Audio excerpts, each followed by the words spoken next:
साथियों नमस्कार। हिंदी एजुकेशन में आपका स्वागत है। मैं सुनील कुमार। आइए देखते हैं आज अष्टचाप से संबंधित महत्वपूर्ण बिंदु। चलिए शुरू करते हैं।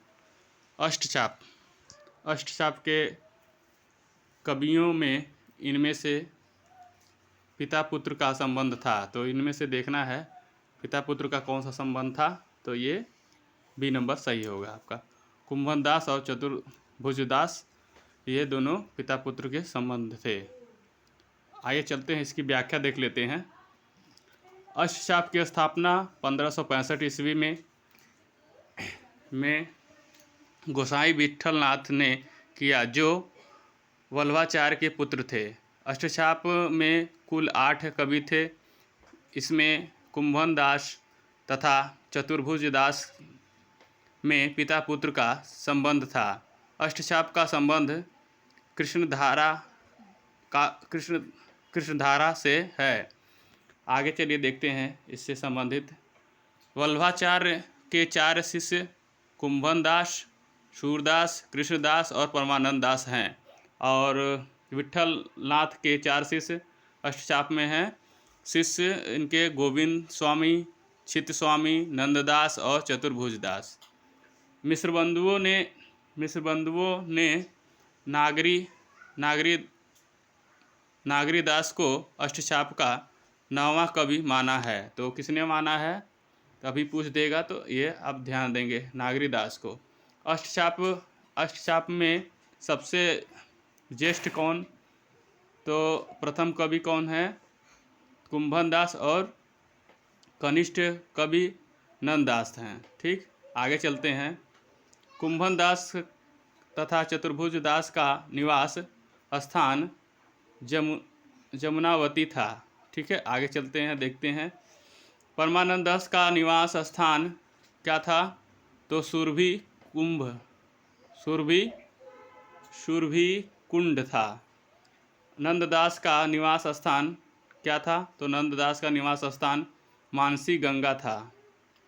गोविंद दास का निवास स्थान क्या था, तो इनका निवास स्थान कदमखंडी महावन था। आगे चलिए देखते हैं। चित्त स्वामी का निवास स्थान क्या था, तो पुच्छरी गोवर्धन पर्वत के पास था। अष्टचाप के कवियों का वृत्तांत गोस्वामी गोकुलनाथ कृति, ये इम्पॉर्टेंट है। गोकुलनाथ कृति, नाथ कृति 84 वैष्णों की वार्ता 252 वैष्णों की वार्ता में मिलता है। ठीक है, आगे चलिए देखते हैं। कुंभन दास व चतुर्भुज दास कृषक वर्ग के थे। तो ये कृषक वर्ग थे। कुंभन दास को महाप्रभु के मंदिर में कीर्तन